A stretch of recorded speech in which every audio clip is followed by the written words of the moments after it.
particularly here in the city of Milwaukee. What we saw over the weekend is unacceptable, but unfortunately, it's happening every single weekend. Once upon a time, I was in your shoes. I was covering the crime on Milwaukee streets, and never in my wildest dreams would I have imagined what happened just this past weekend. When you see what should have been a celebratory night erupt into gunfire, where you literally have cops reporting that they felt bullets whizzing by their heads, it's a wrong situation and it needs to be righted. We don't need the Bucks, who have worked so hard to put Milwaukee on a national stage and make the Deer District family friendly, to now see it become a fear district. We need to take back control, and it starts now. I am happy to have the endorsements of law enforcement in this campaign. I am incredibly pleased that more than half of Wisconsin sheriffs have endorsed our campaign, as well as the Milwaukee Police Association, the Kenosha Police Association Board, and the Wisconsin Fraternal Order of Police. There's a reason I am law enforcement's choice for governor. It's because I actually have a plan to take back control. You'll notice that I'm surrounded by people who support that plan today because it's multifaceted. We need to put 1,000 more cops on the streets. We need bail and sentencing reform. We have to use Wisconsin State Patrol to surge where we know violent crime is surging and there are not yet enough police recruits.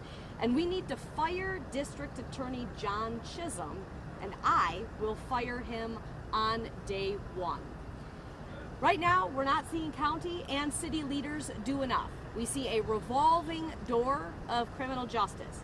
I call upon Governor Tony Evers, Mayor Johnson, and Executive Crowley to start working with community leaders and families and the victims of these criminals for a real solution.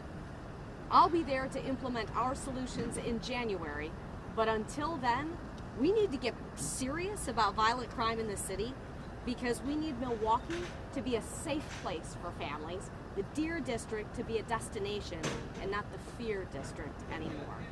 With that, I'm happy to turn it over to Alex Ayala from the Milwaukee Police Association.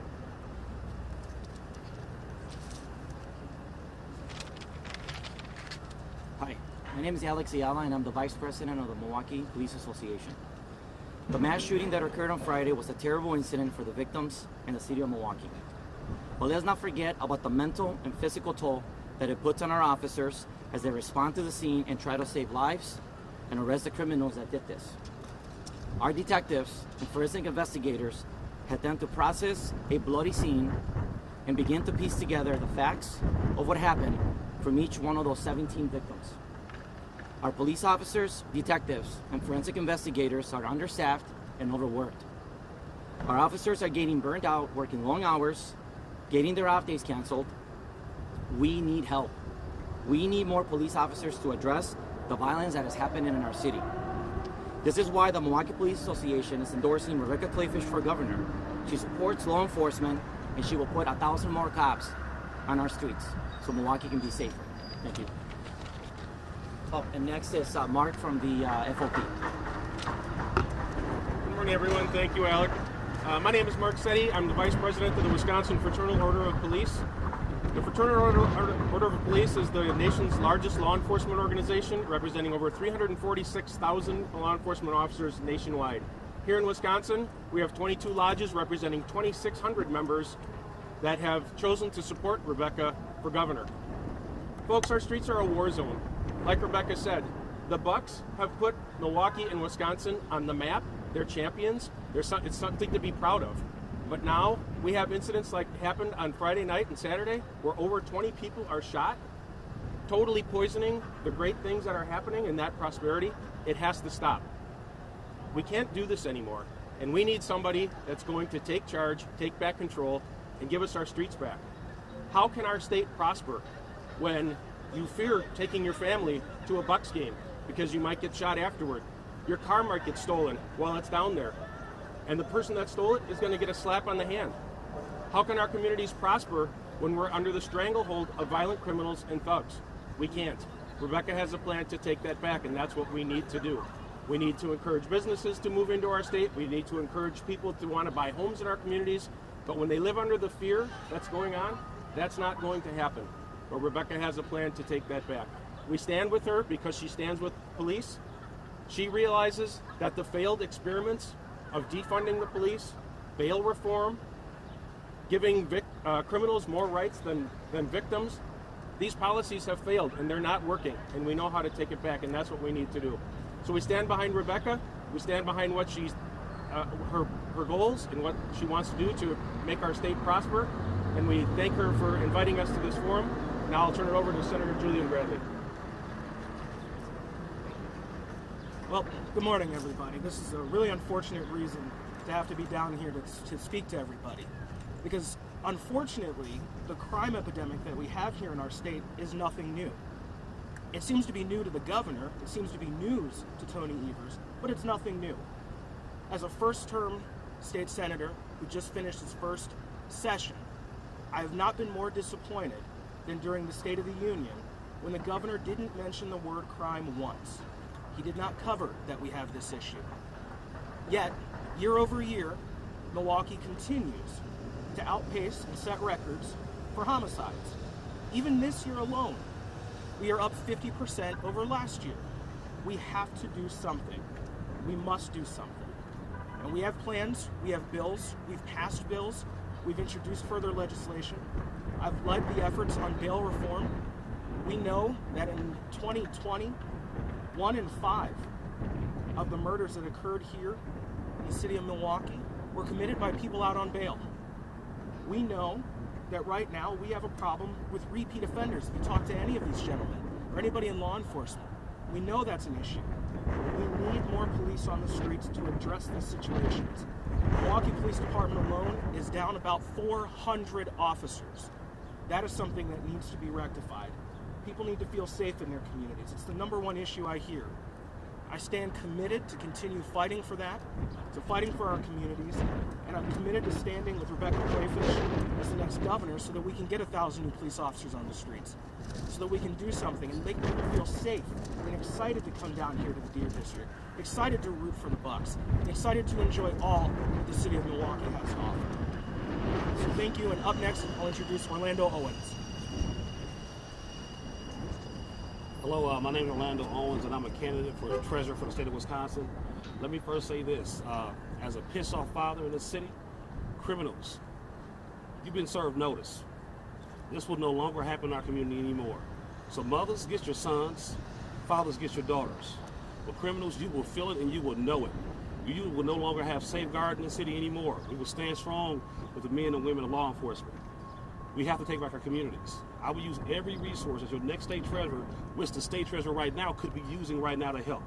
Sevy Johnson, David Crowley. As 2 black men, another black man, we need each other right now to stand up for our communities. This is not white cops doing it. This is black on black crime. It has to stop. I want to employ things like the Joseph Project. For those who really want help and don't want to turn to criminality, there are resources and help for you right now. But as far as you criminals, you general no-goods and do-nothings, we're coming for you. You will see the strong hand of the law, and you will do time, a lot of it. It is time for it to end. No games, no safe harbor. I'm Orlando Owens. I thank you all. And now back to Rebecca Clayfish. Thanks, Orlando, and thank you to all of our friends for coming today. It's time. We need to take back control. We need to take back our streets from the violent criminals, and we need to stop catch and release policies with bad district attorneys and bad judges who simply allow the bad guys to go free and terrorize our families. Milwaukee deserves her moment in the spotlight. Milwaukee deserves to have tourism and family-friendly destinations like the Deer District. It cannot be ruined by violent criminals, and that is why we are putting everyone on notice, from the do-nothing district attorneys and judges to the criminals themselves. Because when I'm governor, we are taking back control, and we will no longer stand for the violence that Milwaukee has seen during the Evers administration. With that, happy to take any questions. The mayor says that more police, 1,000 more police officers. How would you pay for that? For example, would you support a half-cent sales tax for public safety, or how would you fund those Well, Mary, as you know, we've got $3.8 billion on the bottom line right now. And so there's ample enough funding that we can tie this to state aid or do a grant program through DOJ. The mayor says the state needs to provide more resources. The city wants to see that county sales tax referendum. Would you support that? And also, the latest proposal is tax casino winnings. Would you also support both of those tax options? Well, as I just mentioned to Mary, we have $3.8 billion on the bottom line, and both the mayor and the county executive have had access to ample COVID funding, as has the governor. This is about priorities, and when we see these woke politicians not prioritizing the victims and the destinations and just regular community safety, and instead cater to their woke fringe leftist friends, then we got a problem. We're going to put our priorities in the right order, not the wrong order. This is not about more money. This is about putting money where it is needed most badly, and that is protecting the families of Milwaukee and Wisconsin. Are there particular things where you think the priorities have been astray? Well, take a look at the HAP, for one. That's federal dollars, though. We're talking Not all federal dollars. And besides that, money can be moved around based on priorities. We all know that money is fungible. But at the end of the day, if you are not prioritizing the safety of the people of your community, I got a big problem with that. We need to make sure that our priorities are in the right order.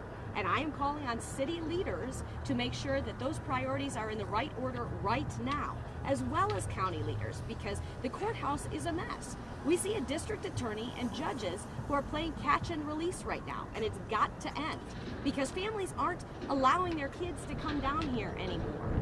You know, we have big convention business on the line right now. And when stuff like this makes national news, it's no good for the city of Milwaukee. It's not good for economic development, bring more jobs down here. It's not good for all of the business owners in downtown Milwaukee who simply want to attract more customers. We're supposed to be Festival City. We're supposed to be celebrating a great run for the Cubs. But when this is what we get, this is a huge problem. And this is about political priorities, and theirs are in the wrong order. You mentioned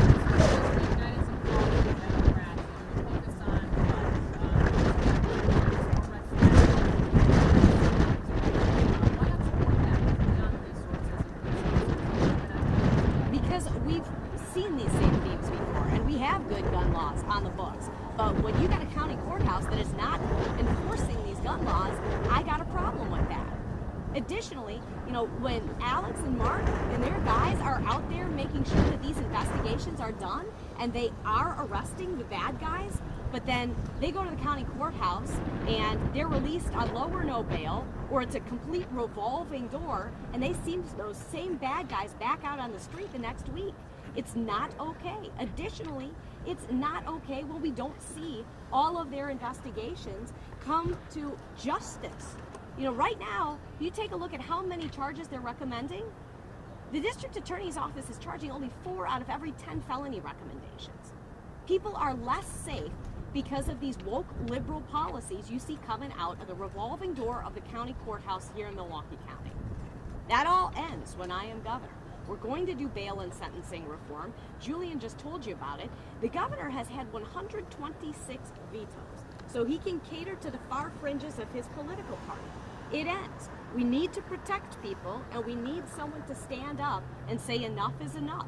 I am that person saying enough is enough, and I will protect the families of Milwaukee and the families of Wisconsin. You mentioned conventions. What happened on Water Street, how does that potentially impact the RNC coming to town? That decision should be made soon. That decision should be made soon.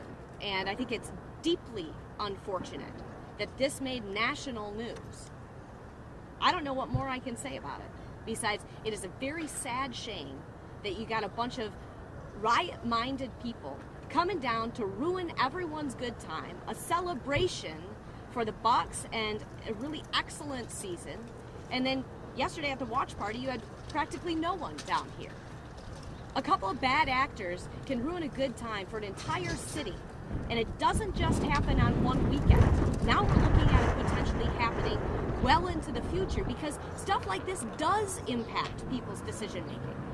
if they're taking a look at a variety of cities and they're picking and choosing based on where their delegates or where their convention goers are going to feel safe, you got to take a look at what has happened in Milwaukee, not just this weekend, but every weekend since Tony Evers has been governor. Julian put it best. We've seen a 50% increase in our murder rate year over year, and that is after an increase in our murder rate the last year. And you can't just constantly blame COVID. I'm sick and tired of these excuses, politicians just blaming COVID for everything. There's been money to follow, and they are not prioritizing public safety and the welfare of the families of Milwaukee and the rest of Wisconsin. Someone needs to protect those families. The cops are doing their darndest right now. But the problem is there aren't enough of them because the politicians have their priorities so completely out of whack. Guys, we got time for one more question. You want to hire 1,000 more officers here in Milwaukee, but so many places have struggles with recruitment. And then after something like this happens, what solutions do you see with recruiting more officers? There are struggles with recruiting more officers because when you got the tone at the top that's all screwed up and Tony Evers happier to cater to the far fringes of his political party than back the badge, it's an issue. So that the tone at the top must change, and it will change instantly when I am governor. I will back the badge. I stand with the brave men and women who stand on the thin blue line, and that tone does make a difference when it comes to recruiting more people. But on top of that, we need to make sure that we are reaching out to people who would choose law enforcement for a long-term career, not only in Wisconsin, but countrywide. There are a lot of other cities and other states that have made it almost a detriment to choose law enforcement as a career. Here in Wisconsin, it is going to be rewarding. When I say that we will fund 1,000 more officers, bare minimum, right away, I'm being very sincere. This must be a rewarding career. You know, I talked to sheriffs up north, and they're telling me right now that guys can just leave and get $2 more an hour by going down the street and making tombstone pizzas. And if that is the case, and if it is additionally the case that those workers are not forced into overtime and those workers aren't worried about violating their ethics clause by having a couple beers after work, then how are we being competitive? We need to be competitive. Make sure that these law enforcement professionals are rewarded for the good work they do in protecting our communities, but also make sure that the tone at the top, from me as governor, is rewarding as well. Because I stand with them, and so there's a reason they stand with me. Hey, Rebecca, we're going to do one quick one about our Okay. So obviously it's coming up this weekend. For the first time in many years, there's going to be an option of a no endorsement option. You've been fighting to get that endorsement for a long time. Would you be worried that you might not get it or might not be given to anyone? And how do you think that could affect you? No worries about that.